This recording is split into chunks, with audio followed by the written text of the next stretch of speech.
Well, today, week 7, day 3, we come to the end of Exodus, chapters 37 through 40. And we see finally how the Israelites actually take the very detailed plans that God had given them earlier on and actually go ahead and build the tabernacle and its furniture. There's a couple of things that are awesome about this.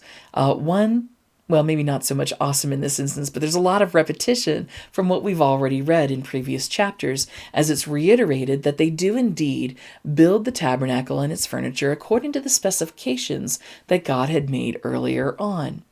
The thing that I find probably most interesting about this is that in this process, God not only has provided the means, the materials to them. Now, the Israelites had to gift them back to God, but they had originally been gifts from God in the first place. So God provides the means by which they're able to build these things. But God also provides the skill that is required. It is the skills that are God-given that allow the artisans to weave and to carve and to do all the things that they need in order to build the tabernacle of God. When God calls us to do something, God does not call those necessarily who are already equipped. Let's go back to the beginning of Exodus, and we hear again Moses complaining that he's not equipped to be a leader, that he's in fact a very poor candidate to be the deliverer of the Hebrews from Egypt. And yet, God equipped him perfectly to do what God needed Moses to do. In this instance, at building the tabernacle, God doesn't say, well, did you happen to bring along an expert weaver? No, God offers the great gift of the wisdom and skill involved in that in the people who are called to do it. God always brings about what God needs to fulfill God's purposes. What that tells us today, what lesson can we bring out of that?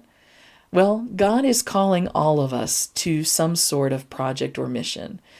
It's probably not likely that you're being called to be a pastor. That is not for everyone. And thank goodness, lots of Indians, very few chiefs.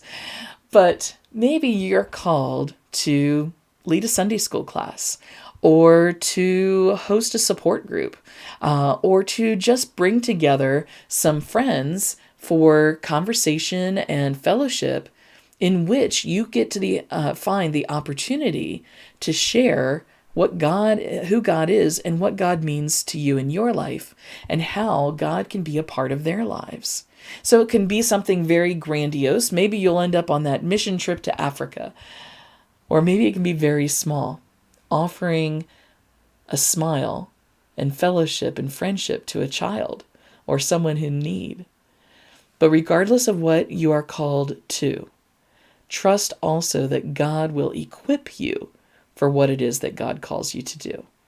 And it's not about being self-sufficient in and of yourself, but relying on the sufficiency that God provides. Let's meditate on that as we consider the tabernacle as an example of following God's will and allowing God to provide the skills and the materials and the resources necessary to make God's plan come to realization.